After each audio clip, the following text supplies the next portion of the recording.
Hey guys, let's play a little coin trivia. What we want to know is how many dates could be on this coin.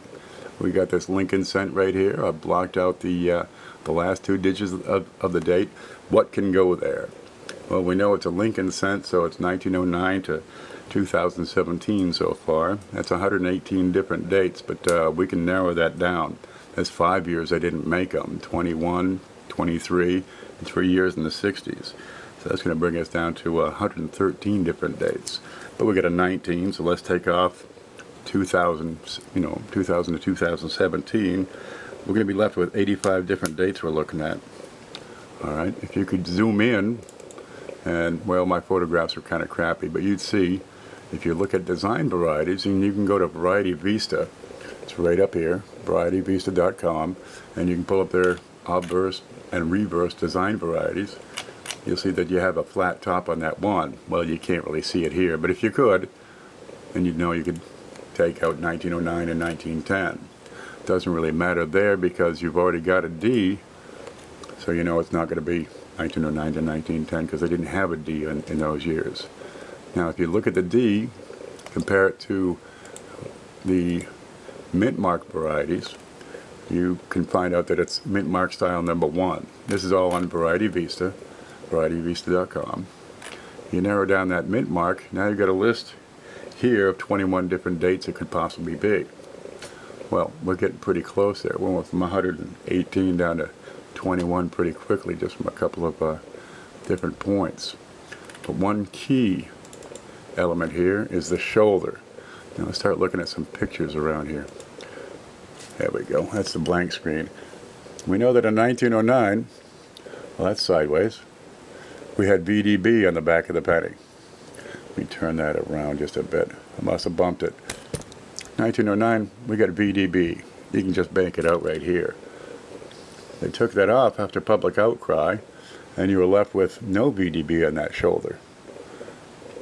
Okay, right like here. But in 1918, it was put back on.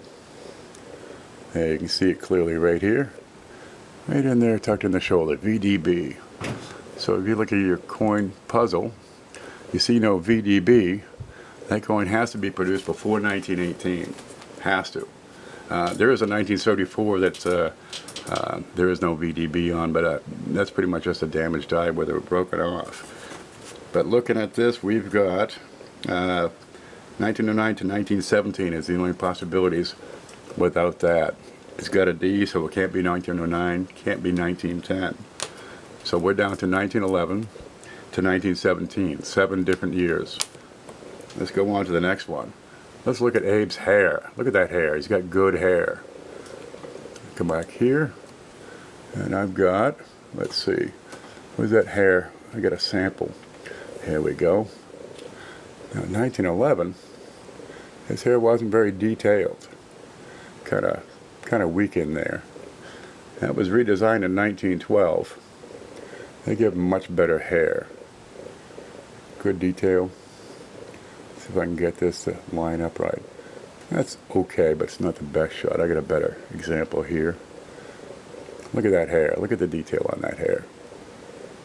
Nice, crisp, sharp, wavy. You can make out the lines easily. Now the hair redesign occurred in 1912. Right here. So if we've got the nice sharp hair, we know that it's not 1911. We started at 11 to 17, now we're down to 1912 to 1917. We're down to 6 years. Let's look at the next design, and that's the collar. Now, we've got a 1914 here. We can look at the collar. Here we go. And, well, it's there. You can make it out. This is a VF example, but it's not as sharp as it could be. 1914, at the end of the year, they redesigned it. And let's see my example here. So starting in 1915, you have a much sharper collar design. There's the old. Almost. There you go. Yeah, you can make it out. But in 1915, it was enhanced. All right, let's move on to the next marker. That's going to be the vest. Now, in 1916, where's that one? Ah, here we go. we're going to add some enhancements to the vest. This is 1919 because it's clear, but it's the same design from 1916. Let me move that over just a little bit. That was enhanced right along in here, so that his vest is more separate from this, what was a giant triangle. Let's go back to our test. You can see here, this is all one big triangle in here. There's not a whole lot of separation between the vest and his shirt. But in our example, we see a clear line right in here. That's a big enhancement. And that started in 1916. Here we are. Excuse me. So we've got a clear collar, but our example that we're looking at doesn't have this line. This started in 1916. Our example doesn't have it. It can't be past that. Here we go. You don't have it here. He's got the hair. He's got no VDB. He's got a D. He's got the no lines here, and he's got a sharp collar. This can only be 1915. It can't be anything else. I'll get a little visual. Here we go. There can be only one. There we go. So if you guessed 1, you got it right. If you got 7 going on the VDB at the shoulder, I'm going to give you bonus points for that one, because that's plenty sharp. The other ones here, the hair detail, the collar, the line of the vest, the flat top, the design of the mint mark, all of this will help you to narrow down your search anytime you want to decide what this coin is. Well, that's the thing, guys. Good luck.